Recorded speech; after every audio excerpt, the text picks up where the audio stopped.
Good morning students, welcome to next current. आज है आपका 27 दिसंबर 2020 और 27 दिसंबर 2020 से रिलेटेड जो भी आपके इम्पोर्टेंट क्वेश्चंस होंगे उन्हें मैं यहाँ पर डिस्कस करूँगा और सभी क्वेश्चन से रिलेटेड इम्पोर्टेंट फैक्ट भी आपको बताता वो चलूँगा। चलिए शुरू करते हैं। अगर आपने अभी तक हमारा चैनल सब्सक्राइब नहीं किया है, आपको वीडियो के नीचे सब्सक्राइब बटन मिलेगा, वहां से आप हमारे चैनल को सब्सक्राइब कीजिए और साथ ही नोटिफिकेशन बेल को भी प्रेस कीजिए ताकि आपको सभी वीडियोस के नोटिफिकेशन सबसे पहले मिलें। चलिए शुरू करते हैं अपना फर्स्ट क्वेश्चन। हाल ही में वेयर द मास्क अभियान कहाँ चलाया गया? तो वेयर द मास्क अभियान अभी हाल ही में कहाँ चलाया गया? तो वो आपका हैदराबाद शहर में चलाया गया। तेलंगाना ने ब्रिटेन में जो कोरोना वायरस है उसके नए स्ट्रेन के बाद जनता को मुफ्त मास्क वितरित करने के लिए हैदराबाद में वेयर द मास्क अभियान चलाया। भारत ने ब्रिटेन से अपनी वंदे भारत की उड़ानों को अस्थायी रूप से भी निलंबित कर दिया है। जो ब्रिटेन से उड़ानें उड़ती हैं उनको भी निलंबित कर दिया है। ब्रिटेन से कोई भी उड़ान आपके भारत में नहीं आएगी। अब बात आपकी तेलंगाना की आती है, तो तेलंगाना के बारे में पढ़ते हैं। तेलंगाना की राजधानी आपकी हैदराबाद है। तेलंगाना के जो मुख्यमंत्री चंद्रशेखर राव हैं और तेलंगाना के जो राज्यपाल हैं तमिलसाई, ये आपके सोंदुरजन। और तेलंगाना में फेस्टिवल है, त्यौहार मनाया जाता है वो बोनालू। तेलंगाना में उर्दू भाषा और तेलुगु भाषा बोली जाती है और वहाँ का जो आपका राजकीय डांस है, जो नृत्य है, वो है आपका डप्पू। ये था आपका तेलंगाना के बारे में। अगला क्वेश्चन, हाल ही में किस रेलवे स्टेशन पर महिला सुरक्षा के लिए जागरूकता अभियान चलाया? तो कौन सा रेलवे स्टेशन है जहाँ पर महिला सुरक्षा के लिए जागरूकता अभियान चलाया? वो है आपका कल्याण रेलवे स्टेशन, ऑप्शन सी। केंद्रीय रेलवे ने कल्याण रेलवे स्टेशन पर महिला सुरक्षा के लिए जागरूकता अभियान चलाया। महिला यात्रियों को स्मार्ट सहेली के बारे में जागरूक किया और ट्रेन में जो यात्रा के दौरान महिला हैं उनके जो खिलाफ अपराध होते हैं उन पर अंकुश लगाने के लिए व्हाट्सएप ग्रुप का हिस्सा बनने का भी अनुरोध किया। स्मार्ट सहेली के नाम से शुरू किया गया कार्यक्रम को 22 दिसंबर को महिला सुरक्षा के लिए लॉन्च किया गया था। किसने लॉन्च किया था? केंद्रीय रेलवे, सेंट्रल रेलवे ने। अगला क्वेश्चन, हाल ही में WHO ने कौन सा ऐप लॉन्च किया? तो WHO क्या? World Health organisation.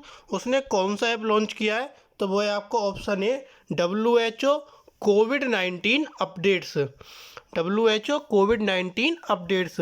WHO ने उपयोगकर्ता के लिए लक्षणों के संदर्भ में आधिकारिक संख्या, समाचार और सूचना देने के लिए नया ऐप लॉन्च किया है।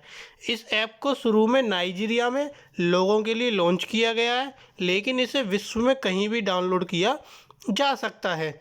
यह एप्लीकेशन कोरोना वायरस महामारी के साथ स्थानीय और राष्ट्रीय स्तर पर दुनिया भर में जो होने वाली घटनाएं हैं उसके बारे में भी सुर्खियां और ब्रेकिंग न्यूज पेश करता है। कौन सा एप्लीकेशन? कोविड-19 अपडेट्स।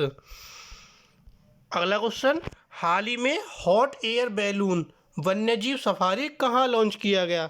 तो हॉट एयर बैलून वन्यजीव सफारी आपका मध्य प्रदेश में लॉन्च किया गया, ऑप्शन सी। विश्व प्रसिद्ध बांधवगढ़ टाइगर रिजर्व, मध्य प्रदेश में आपका टाइगर रिजर्व है बांधवगढ़। इसमें बाघ अभ्यारण्य में भारत का पहला हॉट एयर बैलून वन्यजीव सफारी लॉन्च की गई।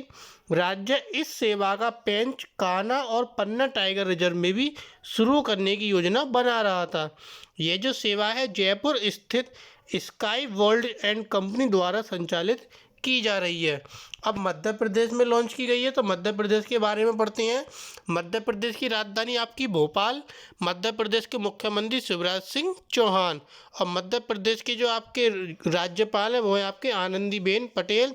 मध्य प्रदेश में जो त्यौहार है, राज्य के त्यौहार दिवाली, मध्य प्रदेश में आपकी हिंदी भाषा बोली जाती है। और मध्य प्रदेश के जो आपके राजकीय नृत्य है वो है मचा, लोटा और मटकी। ये आपके मध्य प्रदेश के बारे में। अगला क्वेश्चन, हाल ही में किसके द्वारा निशुल्क मोबाइल प्राथमिक स्वास्थ्य सेवा केंद्र शुरू किया गया? तो निशुल्क मोबाइल प्राथमिक स्वास्थ्य सेवा केंद्र किसके द्वारा शुरू किया गया? वो है आपका नव बेंगलुरु फाउंडेशन, ऑप्शन डी। नव फाउंडेशन द्वारा प्राथमिक स्वास्थ्य सेवा केंद्र अटल बिहारी वाजपेयी शुरू किया गया। इसका जो नाम रखा गया वो रखा गया अटल बिहारी वाजपेयी। इस मोबाइल क्लिनिक का नाम पूर्व प्रधानमंत्री के नाम पर बेंगलुरु दक्षिण के जो सांसद है तेजस्वी सूर्य द्वारा दिया गया। ये जो नाम दिया गया था वो किसने दिया था? बेंगलुरु के जो दक्षिण वाली दिशा है उसके जो सांसद है तेजस्वी सूर्या, उन्होंने इसका नाम दिया था कि इस स्वास्थ्य सेवा केंद्र का नाम अटल बिहारी वाजपेयी रखा जाए। यह मोबाइल क्लिनिक हर वर्ष 25,000 से अधिक रोगियों को मुफ्त प्राथमिक स्वास्थ्य सेवा प्रदान करेगी। तो ये था आपका नव बेंगलुरु फाउंडेशन ने किया था। अब बेंगलुरु के बारे में आता है, तो बेंगलुरु के बारे में पढ़ते हैं थोड़ा सा। बेंगलुरु कहाँ है आपका? कर्नाटक में। तो कर्नाटक की राजधानी आपकी बेंगलुरु होती है। उसके जो मुख्यमंत्री येदियुरप्पा और उसके जो राज्यपाल है कर्नाटक के वाजुभाई रुदाभाई वाला। अब कर्नाटक में जो आपका त्यौहार मनाया जाता है उगाड़ी। कर्नाटक में कन्नड़ भाषा बोली जाती है। कर्नाटक का मुख्य डांस क्या है आपका? यक्षगान। ये आपका कर्नाटक का मुख्य डांस है। अगला क्वेश्चन, हाल ही में पूर्वी डेडिकेटेड फ्रेट कॉरिडोर के सबसे बड़े हिस्से का उद्घाटन कहाँ होगा? तो पूर्वी डेडिकेटेड फ्रेट कॉरिडोर का सबसे बड़ा हिस्से का उद्घाटन आपका कहाँ होगा? वो होगा आपका उत्तर प्रदेश में। प्रधानमंत्री नरेंद्र मोदी 29 दिसंबर को इसका उद्घाटन करेंगे। 351 किलोमीटर का खुर्जा बहुपुर खंड तैयार है और आवश्यक परीक्षण पहले ही संपन्न हो चुके हैं। मुख्य जो आपके प्रधानमंत्री नरेंद्र मोदी हैं उनके साथ उत्तर प्रदेश के मुख्यमंत्री योगी आदित्यनाथ ये भी साथ रहेंगे और नए रेल फ्रेट कॉरिडोर को राष्ट्र को समर्पित करेंगे। अगला क्वेश्चन, हाल ही में किस राज्य में 20 राष्ट्रीय राजमार्ग परियोजनाओं की आधारशिला रखी? तो किस राज्य में 20 राष्ट्रीय राजमार्ग परियोजना की आधारशिला रखी गई? वो है आपका असम राज्य, ऑप्शन बी। केंद्रीय सड़क परिवहन और राजमार्ग मंत्री जो नितिन गडकरी हैं इन्होंने असम में आधारशिला रखी और 7 पूर्ण परियोजनाओं को भी राष्ट्र को समर्पित किया। उन्होंने यह भी घोषणा की कि जो बराक नदी है उस पर 2 नए पुल और एक मल्टी मॉडल लॉजिस्टिक पार्क का भी निर्माण किया जाएगा। अब बात असम की आती है, तो असम की राजधानी क्या है आपकी? दिसपुर। और असम के जो मुख्यमंत्री है सर्बानंद सोनोवाल। असम के जो राज्यपाल हैं जगदीश मुखी। असम में त्यौहार कौन सा मनाया जाता है? बिहू, रोंगोली और कोंगोली। और असम में भाषा कौन कौन सी बोली जाती है? आसामी। और असम के जो डांस है वो बिहू है, अंकिया है और ओजापाली है। ये असम के राजकीय डांस हैं। अगला क्वेश्चन आता है आपका, हाल ही में ई संपदा मोबाइल ऐप किसने लॉन्च किया? तो ई संपदा मोबाइल ऐप आपके हरदीप सिंह पुरी ने लॉन्च किया, ऑप्शन डी हरदीप सिंह पुरी। अब ये जो है ये आवास और शहरी मामलों के मंत्री हैं हरदीप सिंह पुरी। इन्होंने 25 दिसंबर को सुशासन दिवस पर एक नया वेब पोर्टल और मोबाइल ऐप ई संपदा लॉन्च किया।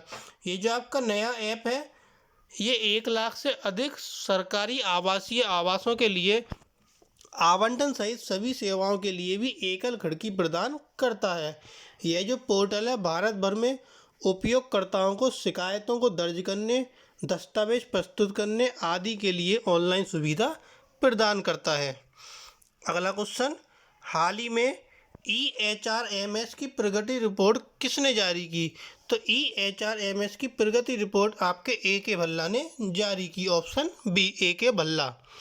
AK भल्ला कौन है? ये गृह सचिव और सचिव हैं AK भल्ला, जिन्होंने 25 दिसंबर को EHRMS, इसकी फुल फॉर्म क्या होती है? Electronic human resource management system, इसकी रिपोर्ट जारी की। और इस प्रणाली के विभिन्न फायदे क्या हैं, जैसे कि कर्मचारी हैं या प्रबंधन है इसके लिए एक डैशबोर्ड प्रदान करना, और जो कार्यालय की प्रक्रियाएं हैं उसको ई-गवर्नेंस, फाइल की आवाजाही में कमी, तेज सेवा वितरण, निर्णय लेने में सहायता। इसके लिए EHRMS जो ऐप क्या करी गई है, इसकी प्रगति की रिपोर्ट जारी की गई है। अगला क्वेश्चन, हाल ही में जनता दल की बैठक किस शहर में हुई? तो जनता दल की बैठक आपके पटना शहर में हुई। पटना कहाँ है आपका? बिहार में। बिहार की राजधानी है पटना।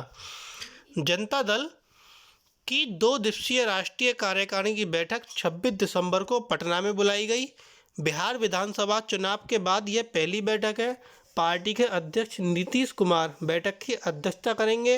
इसमें अरुणाचल प्रदेश की मौजूदा राजनीतिक स्थिति भी चर्चा होगी, क्योंकि पार्टी के 6 विधायक बीजेपी में शामिल हो गए हैं। अब बात बिहार की आती है, तो बिहार की राजधानी पटना, बिहार के मुख्यमंत्री नीतीश कुमार, बिहार के जो राज्यपाल हैं फगू चौहान, बिहार में जो आपका राष्ट्रीय त्यौहार होता है वो होता है छठ पूजा।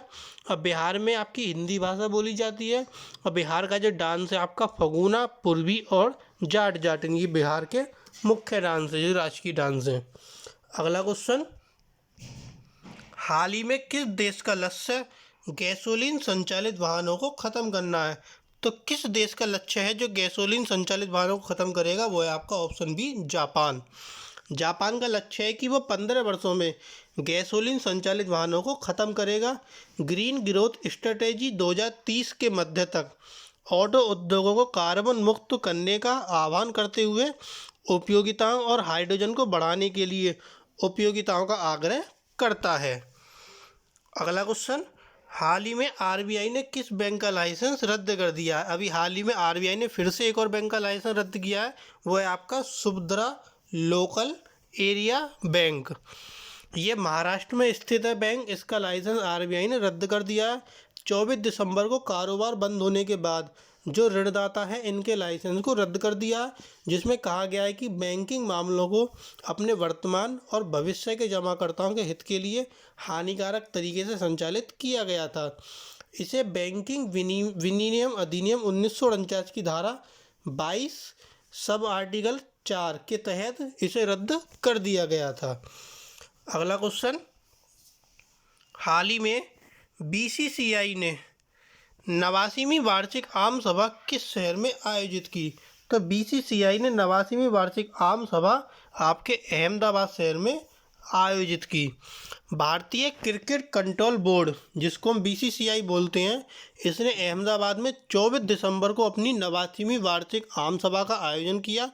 श्री प्रज्ञान ओझा, जिन्हें भारतीय क्रिकेट एसोसिएशन द्वारा एक खिलाड़ी प्रतिनिधि के रूप में नामित किया गया था, इनको एजीएम में आईपीएल गवर्निंग काउंसिलिंग में शामिल किया गया था।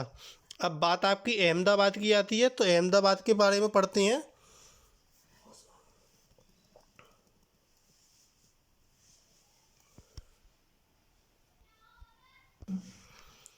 तो अहमदाबाद आपका गुजरात में पड़ता है, गुजरात राज्य में। तो गुजरात की राजधानी क्या है आपकी? गांधीनगर। गुजरात के मुख्यमंत्री विजय रूपानी, गुजरात के राज्यपाल आचार्य देवव्रत। और गुजरात में जो आपका राजकीय त्यौहार है जन्माष्टमी और दिवाली। गुजरात में गुजराती भाषा बोली जाती है, और गुजरात के जो आपके राजकीय नृत्य हैं वो है गरबा और डांडिया। अगला क्वेश्चन, हाल ही में भारतीय अंतर्राष्ट्रीय विज्ञान महोत्सव का समापन किसने किया? तो भारतीय अंतर्राष्ट्रीय विज्ञान महोत्सव का शुभारंभ आपके के वेंकैया नायडू ने किया। 25 दिसंबर को भारतीय अंतर्राष्ट्रीय विज्ञान महोत्सव 2020 का समापन के नायडू ने एक संबोधन के साथ किया। और के नायडू कौन है हमारे? ये भारत के उपराष्ट्रपति हैं। वर्ष 2020 के लिए 9 व्यापक कार्य क्षेत्रों के अंतर्गत कुल 41 आयोजन हुए। तो ये थे आपके आज के कुछ करंट अफेयर्स के इम्पोर्टेंट क्वेश्चन। अगर आपको वीडियो पसंद आए तो प्लीज़ वीडियो को लाइक कीजिए, कमेंट कीजिए और हमारे चैनल को सब्सक्राइब कीजिए, और ज़्यादा से ज़्यादा वीडियो को शेयर कीजिए। Thank you.